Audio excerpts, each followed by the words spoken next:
नमस्कार, मैं हूं कार्तिकेय शर्मा और टीवी 9 भारतवर्ष में आपका स्वागत है। सियासत की बात में जिक्र होगा पश्चिम बंगाल का। पश्चिम बंगाल में चुनाव जोर शोर से चल रहा है। बड़ी बड़ी रैलियां हो रही हैं। प्रधानमंत्री नरेंद्र मोदी, गृह मंत्री अमित शाह, मुख्यमंत्री ममता बनर्जी की रैलियों में शुरुआत के दौर में बहुत लोग आए। ऐसा नहीं है कि बाकी रैलियों में नहीं आए, लेकिन खूब जनता निकल के आई।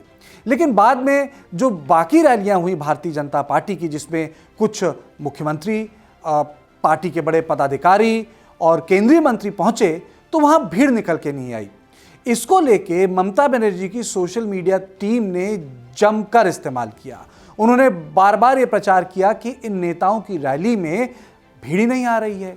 आप कह सकते हैं कि एक तरीके से इस चीज़ को उन्होंने भरपूर पकाने की कोशिश की, इस पे राजनीतिक रोटियां सेक दी।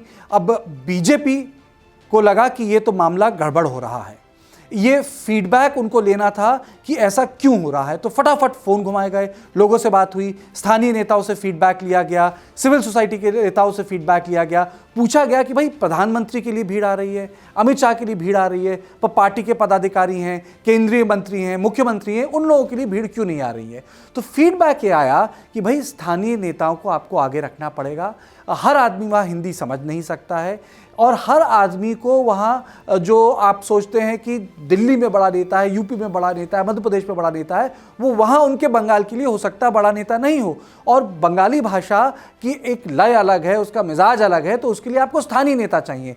तो तुरंत भारतीय जनता पार्टी ने अपनी, जिसे कह सकते हैं, स्ट्रैटेजी बदली, पैतरा बदला और स्थानीय नेताओं को आगे किया। तो सबसे पहले आए मिथुन चक्रवर्ती, स्टार प्रचारक, उनकी रैली बढ़ाई गई। उसके बाद शुवेंदु को भी उन्होंने खूब ठीक तरीके से प्रचार में उतारा। उसके बाद दिलीप घोष का मिदनापुर में काफ़ी दबदबा है।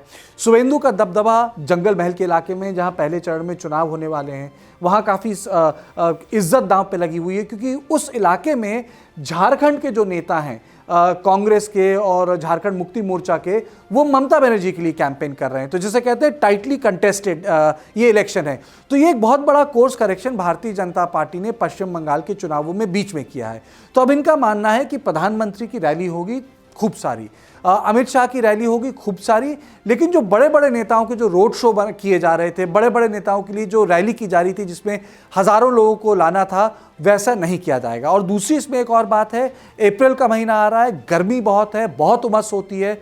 बंगाल में चुनाव मैंने भी कवर किए हैं, आसान नहीं है। तो इसलिए ये भी बहुत साफ है कि हर बड़े नेता की रैली में सोचा नहीं जाना चाहिए कि बहुत लोग आएंगे, क्योंकि ममता बनर्जी की भी रैली, कई रैलियां ऐसी हुई हैं कि वहां लोग बड़ी संख्या में निकल के नहीं आए। तो आप देख सकते हैं कि किस तरीके से भारतीय जनता पार्टी ने क्विक कोर्स करेक्शन किया है। कई जगह नहीं किया, जैसे दिल्ली में नहीं किया, उन्होंने एक स्ट्रैटेजी रखी कि भाई हम राष्ट्रवाद पे चुनाव लड़ेंगे, और आखिर तक उस पर चुनाव लड़ा और आम आदमी पार्टी जीत गई और बीजेपी को कुछ भी ना के बराबर सीटें मिली। और पश्चिम बंगाल में उनको लगता है कि सत्ता एकदम करीब है, जबकि सर्वे कुछ और दिखा रहे हैं, लेकिन फिर भी उनको लगता है कि सर्वे उलट हो सकते हैं। इसलिए उन्होंने इस पैतरे को बदला, स्थानीय नेताओं को आगे किया, और आगे भी यही होगा कि स्थानीय नेता ज़्यादा प्रमुख रहेंगे उनकी इलेक्शन कैंपेन में, और दिल्ली से प्रमुख केवल नरेंद्र मोदी और अमित शाह ही रखे जाएंगे। तो हमारी इस पेशकश में बस इतना ही। देश और दुनिया की बाकी खबरों के लिए आप देखते रहिए टीवी 9 भारतवर्ष।